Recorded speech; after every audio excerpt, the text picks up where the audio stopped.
नमस्कार, आपणा सर्वांचे सहर्ष स्वागत। आपण आहोत राष्ट्रीय मिल मजदूर संघाच्या परळ भुईवाडा येथील कार्यालयामध्ये। आपल्या सोबत आहेत राष्ट्रीय मिल मजदूर संघाचे सरचिटणीस आदरणीय गोविंदराव मोहिते सर। सर नमस्कार, आपलं स्वागत आहे। नमस्कार। नुकताच आपला 75वा वाढदिवस मोठ्या धूमधडाक्यात साजरा झाला। मुंबईचे खासदार, दक्षिण मुंबईचे खासदार अरविंद सावंत, त्याचप्रमाणे विविध मान्यवर आणि राष्ट्रीय मिल मजदूर संघाचे अध्यक्ष सचिन भाऊ अहिर, जे माजी मंत्री आहेत, त्यांनी आपला हृदय सत्कार केला आणि तुम्हाला शतायुषी व्हा अशा शुभेच्छा दिल्या। आम्ही त्यावेळेला उपस्थित होतो आणि आपल्याला शुभेच्छा दिल्या। आज आपण आपल्याशी संवाद साधतोय तो एक अत्यंत महत्त्वाच्या प्रश्नावरती की नुकतंच गिरणी कामगारांना घरं मिळावीत म्हणून प्रयत्न सुरू असतानाच कांबळे नावाच्या एका गिरणी कामगाराने न्यायालयामध्ये याचिका दाखल केली होती। गिरणी कामगारांना जर पनवेलला घरं नको असतील आणि त्यांनी जर ती नाकारली तर त्यांचा जो वारसा हक्क आहे किंवा त्यांना मुंबईत घरं मिळण्याचा जो अधिकार आहे तो रद्द करण्यात येईल असा राज्य सरकारच्या वतीने तुगलकी निर्णय देण्यात आला होता। त्या संदर्भामध्ये मुंबई उच्च न्यायालयाने सरकारला खडे बोल सुनावलेत। एक गिरणी कामगारांचे नेते म्हणून नेमकं आपली प्रतिक्रिया आपण कशा पद्धतीने व्यक्त करीत आहात? सरकारने एक जीआर काढला होता की MMRD एरियामध्ये जी आता घरं सरकारने बांधलेली आहेत त्याच्यामध्ये विशेषतः पनवेलमध्ये ते इंडिया बुल म्हणून एक बिल्डर आहे, त्याने ती घरं बांधलेली आणि त्या ठिकाणी गिरणी कामगारांसाठी 2417 घरं देण्याचं निश्चित केलं होतं। परंतु आता सरकार यापुढे जी काही लॉटरी काढणार आहे किंवा घरं बांधणार आहे त्याच्यामध्ये ही MMRD एरियात येणारी घरं जी आहेत ती जर त्यांनी नाकारली तर त्यांचा घराचा हक्क निघून जाईल असं म्हटलं होतं। त्यावर सगळ्या संघटना ज्या आहेत, विशेषतः आमच्या कृती समितीने लेखी शासनाला कळवलेलं आहे की ही गोष्ट योग्य नाही आहे आणि आम्हाला ती मान्य नाही। यासाठी वेगवेगळ्या ठिकाणी सगळ्यांनी अनेक निदर्शनं केली, मोर्चे काढले। आम्ही देखील लालबाग भारत मातापासून ते कामगार मैदानापर्यंत आम्ही निदर्शनं केली होती आणि सरकारचं लक्ष वेधलं होतं। सरकारने आम्हाला या संदर्भात लॉटरी काढतो म्हणून गेले 2 वर्ष आश्वासन दिलं, परंतु आश्वासन पूर्ण केलं नाही। दुसरं असं आहे की आम्हाला कोणगावला जागा देतो हे दुटण्यामध्ये सांगितलं होतं 110 एकर। 110 एकर पण नाही आहे, शेवटी 21 एकरवर आले। 21 एकरसुद्धा तीसुद्धा त्यांनी काढून टाकले आणि 11.6 एवढी जमीन देतो असं सांगितलं। नंतर असं सांगितलं की तिथले शेतकरी विरोध करतायत, म्हणजे ती जागा गेली आणि आता त्यांनी शेलू इथे जागा दाखवण्याचं हे केलं, परंतु आम्ही हे सगळं नाकारलेलं आहे। गेली 15 वर्ष झाली तरी अद्याप जागा दाखवण्यातच त्यांनी वेळ घालवला आहे आणि निश्चित असं ठोस प्रोग्राम नाही आहे।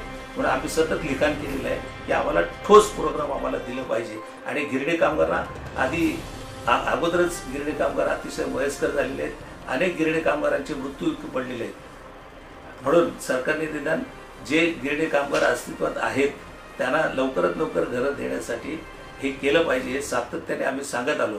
आता इलेक्शन होईपर्यंत कोणतीच ठोस भूमिका सरकारने घेतलेली नाही, त्याच्यामुळं आता आम्हाला कोणाला निवडून द्यायचा हा विचार करावा लागेल गिरणी कामगारांना, असं आम्हाला वाटतं। म्हाडाने आता जी घरांसाठी गिरणी कामगारांची आणि त्यांच्या वारसांची पडताळणी सुरू केलेली आहे, त्या पडताळणीत आज पावेतो 38,000 कामगारांची पडताळणीचे जे दस्तऐवज आहेत ते त्यांना सापडत नाही आहेत। याचा अर्थ ते घरापासून वंचित राहणार असा उघड होतोय, काय सांगतात? म्हणून आम्ही पत्रव्यवहार केलेला आहे, म्हाडाला पत्रव्यवहार केलं आहे, लेबर कमिशनरना आम्ही कळवलेलं आहे की त्यांना संधी दिली पाहिजे। कारण कुठेतरी तुमचे पत्रव्यवहार करण्यामध्ये काही कामगारांचे पत्ते बरोबर नसतील, काही मोबाईल्स नंबर बरोबर नसतील, त्याच्यामुळं त्यांच्यापर्यंत ती पोच गेलेली नाही आहे।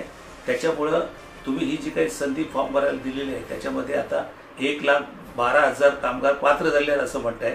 3 लाख आहेत, 1.5 लाखापैकी 12 असेल तर उरलेले जे 38,000 आहेत त्यांना देखील ही संधी मिळाली पाहिजे.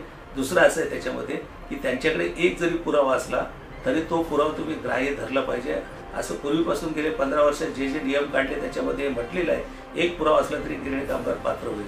दुसरं असं आहे की मुंबईमधल्या ज्या गिरण्या बंद झालेल्या आहेत या गिरण्याचं डेव्हलपमेंट झालेलं आहे.